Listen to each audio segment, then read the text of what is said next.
अंजू आणि मंजू या दोन जुळ्या बहिणी होत्या. दोघी दिसायला हुबेहूब सारख्या आणि एकमेकींवर जीवापाड प्रेम करणाऱ्या. पण मंजूला लहानपणापासूनच एक विचित्र सवय होती. ती प्रत्येक गोष्टीत अंजूची नकल करायची. अंजू जशी वागायची, जसे बोलायची, मंजू ही अगदी तशीच करायची. घरचे याला दोघींमधलं प्रेम समजून सोडून द्यायचे. पण हीच सवय एका रात्री त्यांच्या आयुष्यात भयंकर वादळ आणणार होती. एक दिवस संध्याकाळच्या वेळी दोघी गावाबाहेरून चालल्या होत्या. रस्त्याच्या कडेला एक जुना, पडका आणि अंधारी वाडा होता. त्या वाड्याच्या एका कोपऱ्यात असलेल्या खोलीला गावकरी शापित खोली म्हणायचे आणि तिथे कोणीही जात नसे. अंजूने सहज गंमत म्हणून त्या खोलीच्या जुन्या लाकडी बंद दरवाजाला स्पर्श केला आणि मंजूला घाबरवण्यासाठी म्हणाली, "मी आत चालले." नेहमीप्रमाणे मंजूनेही मागे पुढे न पाहता तिची नकल केली आणि म्हणाली, "मी पण आत चालले." अंजू फक्त गंमत करत असल्यामुळे ती तिथेच थांबली. पण मंजूने अति उत्साहात तो जुना दरवाजा जोरात ढकलला आणि ती आतल्या गडद अंधाऱ्या खोलीत निघून गेली. ती आत जाताच अचानक एक जोराचा वारा आला आणि तो जड दरवाजा प्रचंड आवाजासह आपोआप बंद झाला. बाहेर उभी असलेली अंजू प्रचंड घाबरली. तिने रडत रडत दरवाजा बदलायला सुरुवात केली. "मंजू, बाहेर ये प्लीज, थट्टा नको करू, मला भीती वाटते." काही सेकंदाच्या भयानक शांततेनंतर त्या बंद खोलीच्या आतून मंजूचा हसण्याचा आवाज आला. पण तो आवाज ऐकून अंजूच्या अंगावर काटा आला. आतून आवाज आला, "अंजू, आत ये, मला भीती वाटते." अंजू थरथर कापू लागली, कारण तो आवाज मंजूचा नव्हता, तर आतल्या कोणत्या तरी अदृश्य दृष्ट शक्तीने मंजूच्या आवाजाची हुबेहूब नकल केली होती. त्या रात्री मंजू त्या खोलीतून कधीच बाहेर आली नाही. त्या भयानक घटनेला संपूर्ण 1 वर्ष पूर्ण झाले होते. मंजू गायब झाल्याच्या धक्क्यातून अंजू अजूनही सावरली नव्हती. ती रोज रात्री आपल्या खोलीत मंजूच्या आठवणीत रडत बसायची. अशाच एका रात्री जेव्हा घड्याळात ठीक 12 वाजले, तेव्हा अंजूच्या खोलीच्या दारावर हळूच थाप पडली. Tack tack tack. अंजूने भीत भीत थरथरत्या हाताने दार उघडले. समोरचे दृश्य पाहून तिच्या डोळ्यांवर तिचा विश्वासच बसेना. समोर मंजू उभी होती. तिचे कपडे जुने, मातीने माखलेले आणि चेहरा एकदम फिकट पडला होता. अंजूच्या डोळ्यात आनंदाश्रू आले.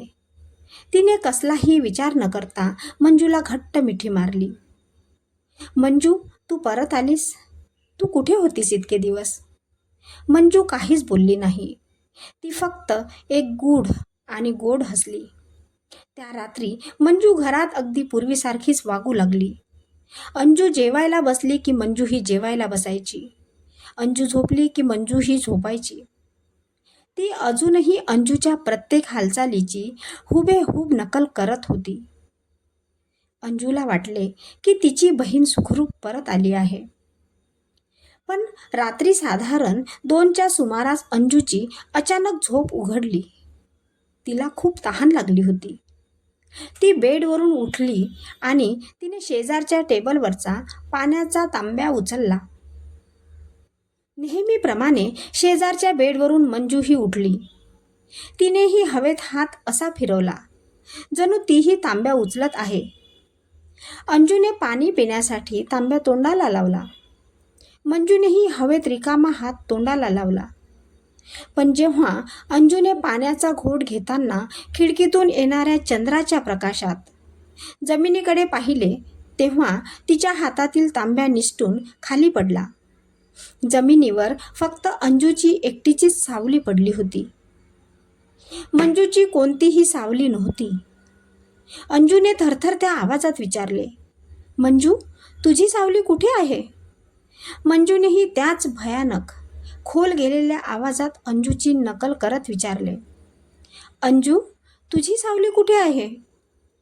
आणि पाहता पाहता मंजूचा चेहरा हळूहळू त्या शापित खोलीतल्या अंधारासारखा काळा आणि विकृत पडू लागला.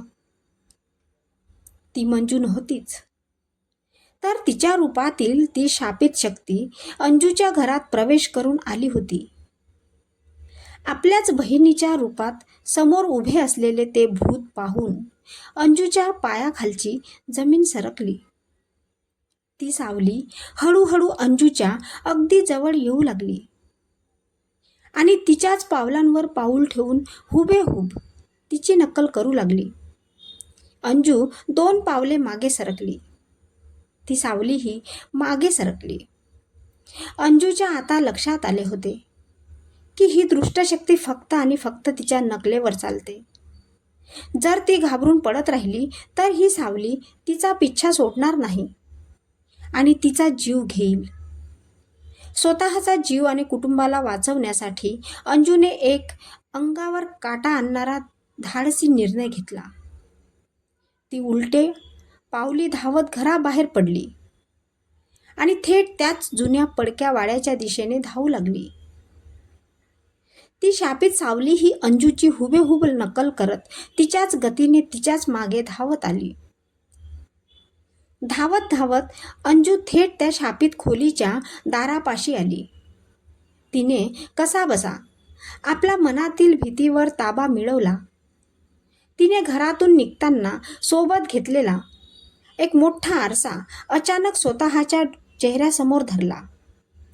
ती सावली अंजूवर हल्ला करण्यासाठी जशी समोर आली तसे तिला आरशात स्वतःचेच ते भयानक आणि काळेकुट्ट रूप दिसले.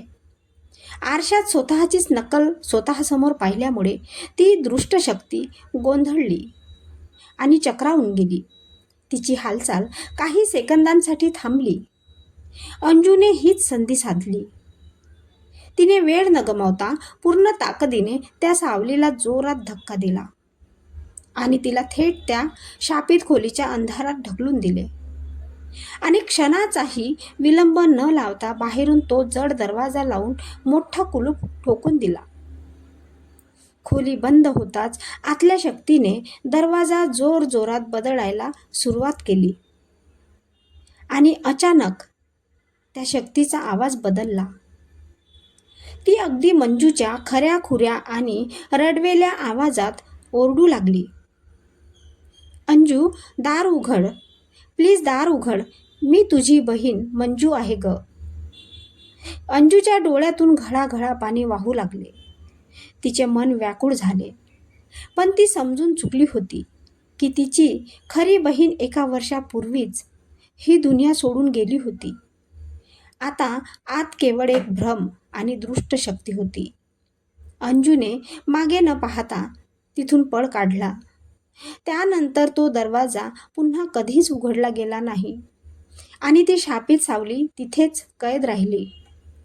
गोष्टीचे तात्पर्य म्हणजे अति कुतूहल आणि विनाकारण केलेली नक्कल कधी कधी तुम्हाला अशा संकटात टाकू शकते जिथून परत येण्याचा रस्ता नसतो. पण संकटाच्या वेळी भीतीवर विजय मिळवून जर बुद्धीचा वापर केला तर समोर असणाऱ्या कितीही मोठ्या संकटावर मात करू शकतो. कथा आवडल्यास लाईक करा आणि चॅनलला सबस्क्राईब करा.